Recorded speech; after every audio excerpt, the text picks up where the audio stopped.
মৌলভীবাজারে বসবাসরত বিভিন্ন ক্ষুদ্র নৃগোষ্ঠীর সংস্কৃতি ও ভাষা দেশ ও দেশের বাইরে ছড়িয়ে দিতে শুক্রবার থেকে প্রথমবারের মতো শুরু হতে যাচ্ছে ৩ দিনব্যাপী হারমোনি উৎসব।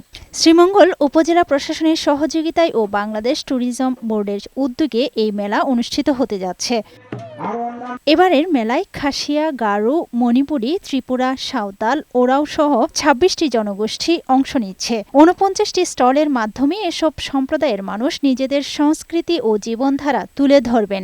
মেলার আয়োজকরা জানান, এই উৎসবের লক্ষ্য হল ক্ষুদ্র নৃগোষ্ঠীর সংস্কৃতি তুলে ধরা। ঐতিহ্যবাহী আমাদের নাচ এবং ঐতিহ্যবাহী খাবার এবং ঐতিহ্যবাহী আমাদের তাঁত বস্ত্র পরিদর্শন এবং আমাদের যে প্রকৃতির পূজা লাইভ সরাসরি দেখার জন্য আমি সবাইকে আমন্ত্রণ জানাচ্ছি। আমরা সবাই খুবই এক্সাইটেড সেই প্রোগ্রামে আমাদের বিষয়গুলো তুলে ধরার জন্য, আমাদের সংস্কৃতিকে তুলে ধরার জন্য। এই ৩ দিনব্যাপী অনুষ্ঠানে আমরা ২৬টি জনগোষ্ঠী এখানে আমাদের শস্য জাতি গোষ্ঠীর কৃষ্টি কালচার লাইভ আপনারা দেখতে পাবেন।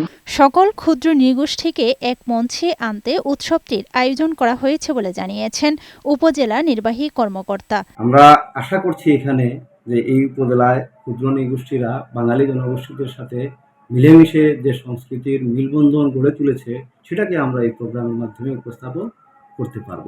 আগামী ১০, ১১ ও ১২ জানুয়ারি বাংলাদেশ চা গবেষণা ইনস্টিটিউট BTRI সংলগ্ন কাকিয়াছড়া সরকারি প্রাথমিক বিদ্যালয় মাঠে সকাল ১১টা থেকে রাত ৮টা পর্যন্ত চলবে এ মেলা।